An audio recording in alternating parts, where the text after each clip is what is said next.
કર્મમાં અકર્મ જોવાનું તાત્પર્ય છે કે કર્મ તો કરવાના હોય કે ના કરતા હોઈએ, પણ તેનાથી હંમેશા નિર્લિપ્ત રહેવું. અર્થાત પોતાને માટે કોઈ પણ પ્રવૃત્તિ કે નિવૃત્ત ન કરવી. અમુક કર્મ હું કરું છું અને આ કર્મનું ફળ મળશે એવો ભાવ રાખીને કર્મ કરવાથી મનુષ્ય કર્મના બંધનમાં જકડાઈ જાય છે. એટલે જે કર્મ હોય છે એ કર્મમાં બંધનમાં જોડાય છે અને આ કર્મનો પ્રારંભ અને અંત બંને હોય છે. એટલે એનું ફળ પણ પ્રારંભ થાય છે અને અંત થાય છે. પરંતુ માણસ કે જીવ પોતે હંમેશા જીવતો રહે છે. એટલે જીવ નિત્ય અને નિરંતર હોય છે. આ રીતે જો કે જીવ પોતાના પરિવર્તનશીલ કર્મ અને એના ફળથી સર્વથા સંબંધ રહિત રહે, છતાં પણ તેની ફળની ઈચ્છાને કારણે તેનાથી એ બંધાઈ જાય છે. એટલે ભગવાને આગલા શ્લોકમાં કહ્યું હતું કે મને કર્મ બાંધતા નથી, કે કર્મફળમાં મારી સ્પૃહા પણ નથી હોતી. ફળની ઈચ્છા ન રાખવાથી નવો રાગ ઉત્પન્ન નથી થતો અને બીજાના હિતે માટે કરવાથી જૂનો રાગ નષ્ટ થઈ જાય છે. આ રીતે રાગરૂપી બંધન ન રહેવાથી સાધક સર્વથા વિતરાગ બની જાય છે અને વિતરાગ બનવાથી સઘળા કર્મ અકર્મ બની જાય છે. એટલે કર્મોમાં ફળની ઈચ્છા નહીં રાખવાની અને રાગ નહીં રાખવાથી અને જૂનો રાગને પણ છોડી ઓટોમેટિક બંધ થઈ જાય. એટલે માણસના કર્મ અકર્મ થઈ જાય છે. જીવનો જન્મ કર્મના અનુબંધી થાય છે. જેમ કે પરિવારમાં જન્મ લીધો તો તે પરિવારના લોકો સાથે બંધન હોય, ઋણાનુબંધન હોય. કોઈનું ઋણ ચૂકવવાનું હોય, કોઈની પાસે ઋણ વસૂલ કરવાનું. કારણ કે અનેક જન્મોમાં અનેક લોકો પાસેથી લીધું હોય અને અનેક લીધોને લોકોને આપ્યું. આ લેવા દેવાનો વ્યવહાર જન્મથી ચાલતો આવે છે. તેને ચૂકતે કર્યા જનન મરણનો બંધનમાંથી છૂટા નથી પડતા અને મોક્ષ મળતો નથી. તેથી અગાઉનું લેવાનું બંધ કરી દેવું અને અગાઉથી લેવાનું બંધ કરી દેવું, એટલે કે પોતાનો અધિકારનો ત્યાગ કરી દેવો અને આપણા પર જેમનો અધિકાર છે એમના માટે સેવા કરવાનો પ્રારંભ કરી દેવો. અને નવું ઋણ લેવું નહીં, જૂનું ઋણ બીજા મને કર્મો કરીને ચૂકવી દેવાનું. એટલે ઋણાનું લેવા દેવાનો વ્યવહાર બંધ થઈ જાય અને જન્મ મરણ ટળી જાય. એટલે આપણો મોક્ષ મળી જાય. દાખલા તરીકે કોઈ દુકાનદારને પોતાની દુકાન કાયમ માટે બંધ કરવી હોય તો બે કામ છે. પહેલાં જેને આપવાનું હોય એની જે ચૂકવણી બાકી હોય એને આપી દેવું પડે, અને જેની પાસેથી પૈસા લેવાના હોય એની પાસેથી લઈ લેવાનું હોય, અથવા એને છોડી દે કે બીજા તારી પાસેથી પૈસા નથી લેવા. એવું કરવાથી દુકાન બંધ થઈ જાય. પણ એવું રાખે કે હું મારા પૈસા લેવાના છે લઉં પણ હું કોઈને આપું નહીં, તો એને લીધે એ દુકાન બંધ ના કરી શકે. કારણ કે જ્યાં સુધી એ પૈસા લે પણ આપે નહીં તો સામેવાળો તો માગવા આવે જ. એટલે દુકાન ચાલુ જ રહેશે, એ બંધ થશે નહીં. પોતાના માટે કંઈ પણ ન કરવાની ન ઈચ્છાથી અસંગત આપમેળે પ્રાપ્ત થઈ જશે. કારણ કે કરણો શરીર, ઇન્દ્રિય, મન, બુદ્ધિ, પ્રાણ અને ઉપકરણો કર્મ કરવામાં ઉપયોગી સામગ્રી એ સંસારના છે, સંસારની સેવા માટે છે અને પોતાના માટે છે નહીં. એટલે માટે જો સઘળા તમારા કર્તવ્ય કર્મો કે ભજન, જપ, ધ્યાન, સમાધિ, સેવા સંસારના હિત માટે કરવાથી કર્મનો પ્રવાહ સંસાર તરફ જતો રહે છે. એટલે પોતાના તરફથી એ પ્રવાહ સંસાર થાય છે. આપણી આસક્તિ એમાંથી છૂટી જાય છે. એટલે જેવી આપણી આસક્તિ આ સંસારમાંથી આપણા પોતાનામાંથી છૂટીને સંસાર માટે કાર્ય તરફ વળી જાય એટલે આ કર્મમાંથી અકર્મમાં જોવું કહેવાય.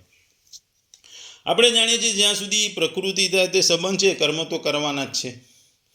અને કર્મ ન કરવા ને કરવા બંને કર્મ છે. એટલા માટે કર્મો કરવા કે ન કરવા બંને અવસ્થાઓમાં કર્મયોગીએ નિર્લિપ્ત રહેવું જોઈએ. કર્મમાં નિર્લિપ્ત રહેવાથી તાત્પર્ય છે કે કર્મ કરવાથી આપણને સારું ફળ મળશે, અમને લાભ થશે, અમને સિદ્ધિ મળશે, લોકો અમને સારા માનશે, આ લોકમાં પરલોકમાં ભોગો મળશે.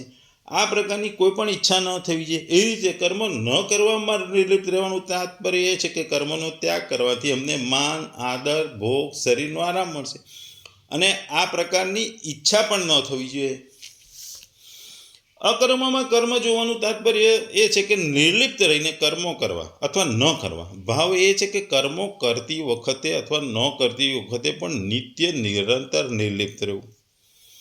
સંસારમાં કોઈ પણ કાર્ય કરવા માટે પ્રવૃત્ત થાય છે તો એની સામે પ્રવૃત્તિ કરવું અને નિવૃત્તિ ન કરવું બેવ આવે છે. કોઈ પણ કાર્યમાં પ્રવૃત્તિ થાય અને કોઈ કાર્યથી નિવૃત્તિ થાય, પરંતુ કર્મયોગીની પ્રવૃત્તિ અને નિવૃત્તિ બેવને જો નિર્લિપ્તતાપૂર્વક અને સંસારના હિત માટે થાય, પ્રવૃત્તિ અને નિવૃત્તિ બંનેને કોઈનું પ્રયોજન નથી હોતું. જો પ્રયોજન હોય તો કર્મયોગી નહીં પરંતુ કર્મી, કર્મ કરનારો કહેવાય. સાધક જ્યાં સુધી પ્રકૃતિ સાથે પોતાના સંબંધો માને છે ત્યાં સુધી કર્મો કરવાની પોતાની સાંસારિક ઉન્નતિ માને છે અને કર્મો ન કરવાની પોતાની પારમાર્થિક ઉન્નતિ માને છે. પરંતુ વાસ્તવમાં પ્રવૃત્તિ અને નિવૃત્તિ બંને પ્રવૃત્તિ છે, કારણ કે બંનેમાં પ્રકૃતિ સાથે તો સંબંધ રહે છે, જેવી કે હરવું ફરવું, ખાવું ને પીવું વગેરે સ્થૂળ શરીરની ક્રિયાઓ છે. એવી જ રીતે એકાંતમાં બેસી રહેવું, ચિંતન કરવું, ધ્યાન કરવું પણ એ શરીરની ક્રિયાઓ છે, અને સમાધિ લાગે એ પણ શરીરની ક્રિયા છે. એટલા માટે નિર્લિપ્ત રહીને લોક સંગ્રહ માટે કર્તવ્ય કર્મો કરવામાં છે. આ જ અકર્મમાં કર્મ કહેવાય. એટલે લોક સંગ્રહ માટે કર્તવ્ય કરવામાં આવે એ આ અકર્મમાં કર્મ કહેવાય. જે આગળના આપણે બીજા અધ્યાયમાં ભગવાને કીધું કે યોગસ્થ કરું કર્માણી, યોગ અર્થાત ક્ષમતામાં સ્થિર રહીને કામ કર, કર્મ કર પદોથી કહી દીધું. સાંસારિક પ્રવૃત્તિ અને નિવૃત્તિ બંને કર્મ છે. પ્રવૃત્તિ અથવા નિવૃત્તિ એમાં કરતા રહી નિર્લિપ્ત રહેવું અને નિર્લિપ્ત રહીને જ પ્રવૃત્તિ અથવા નિવૃત્તિ કરવી. આ જ પ્રવૃત્તિ અને નિવૃત્તિ બંને સર્વથા નિર્લિપ્ત રહેવું એ યોગ છે. એ આપણને જોડે છે. યોગ એટલે જોડવું, અને આને કર્મ સાથે જોડે છે એટલે એને કર્મયોગ કહેવાય છે. એટલે ભગવાન આગળ કહે છે, જે પુરુષ કર્મમાં અકર્મ જુએ છે ને અકર્મમાં કર્મો જુએ છે અથવા નિત્ય નિરંતર નિર્લિપ્ત છે, તે જ વાસ્તવમાં કર્મ તત્વને જાણવા વાળો છે. જ્યાં સુધી તે નિર્લિપ્ત નથી થતો અથવા કર્મ અને પદાર્થને પોતાના માટે માને છે ત્યાં સુધી એ કર્મ તત્વને સમજી શકતો નથી. પરમાત્માને જાણવા માટે પોતાને પરમાત્મા સાથે અભિન્નતાનો અનુભવ કરવો પડે છે. સંસારને જાણવા માટે પોતાને સંસાર એટલે કે ક્રિયા અને પદાર્થની સર્વતા ભિન્નતાઓનો અનુભવ કરવો પડે છે. કારણ કે વાસ્તવમાં આપણે સ્વરૂપથી પરમાત્માથી અભિન્ન અને સંસારથી ભિન્ન છે. એટલા માટે કર્મોથી અલગ થઈ અર્થાત નિર્લિપ્ત બનીને જ કર્મ તત્વને જાણી શકાય છે. કર્મો આદિ અંતવાળા છે અને હું પોતે જીવ નિત્ય રહેવાવાળો છે. આથી હું સ્વરૂપથી કર્મોથી અલગ એટલે નિર્લિપ્ત છું. આ વાસ્તવિકતાનો અનુભવ કરવું એ જ જાણવું છે, અને એ જ જાણવું કહેવાય. વાસ્તવિકતાના મૂળમાં બેઠા વિના જાણવું એ કઈ રીતે શકાય? એટલે ભગવાન એ આગળ એમ કહે છે કે કર્મયોગ સિદ્ધિ અસિદ્ધિમાં સમ રહે છે. કર્મયોગી કર્મનું ફળ મળે કે ના મળે તેનામાં કદી વિષમતા આવતી નથી, કારણ કે તે ફળેચ્છાનો સર્વથા ત્યાગ કરી દો છે. સમતાને યોગ કહેવાય છે. તે નિરંતર સમતામાં સ્થિર છે, એટલા માટે તે યોગી છે.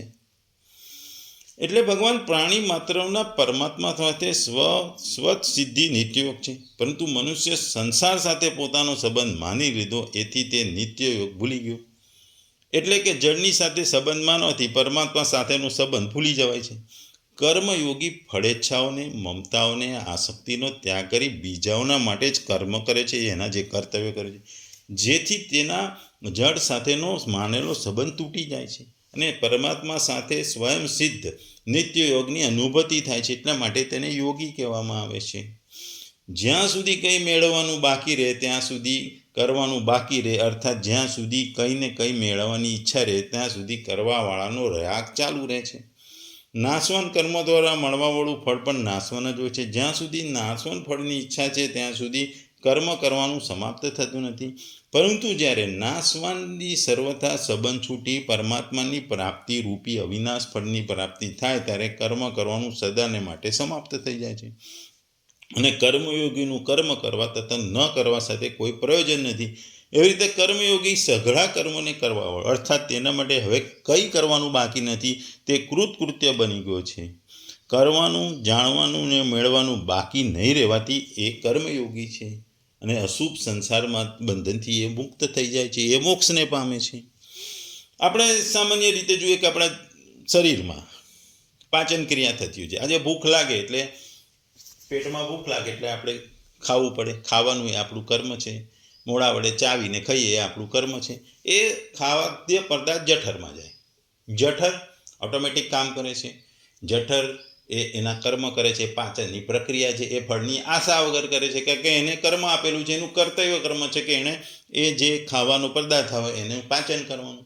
એટલે એ પાચન ક્રિયા કરે છે અને જઠરમાં પાચન થાય છે. એટલે અહીં ખાવાની પ્રક્રિયા, ભૂખ લાગે એટલે ખાવાની પ્રક્રિયા, જે ચાવવાની પ્રક્રિયા છે એ આપણો કર્મ છે. અને જે પાચનની પ્રક્રિયા છે જે જઠર આપમેળે કરે છે, એ કશા જ આશા વિના, ફળની આશા વિના, એના નિત્યક્રમ, એનું કર્તવ્યક્રમ પ્રમાણે કરે છે, એટલે અકર્મ છે.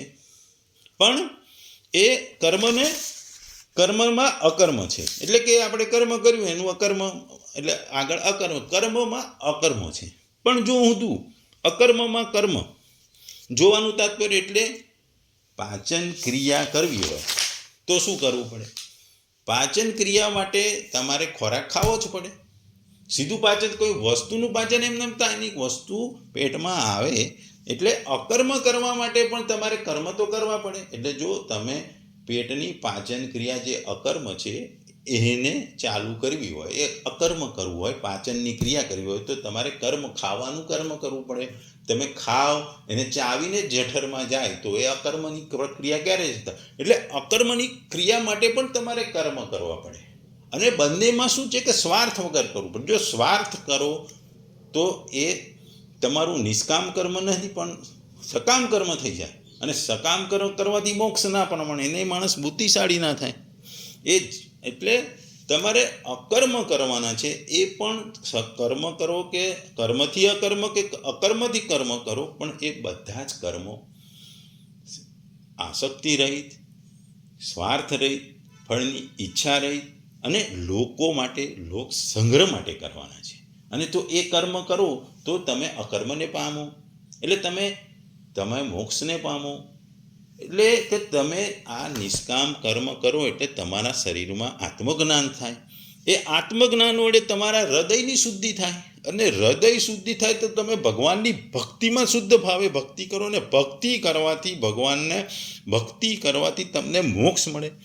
ભક્તિમાં પણ એવું છે કે શરૂઆતમાં સકામ કર્મ કર્યા, પણ પાછળથી તમે નિષ્કામ કર્મ કરીને હૃદયને શુદ્ધ કરો, ભગવાનના ભક્ત થઈ જાઓ.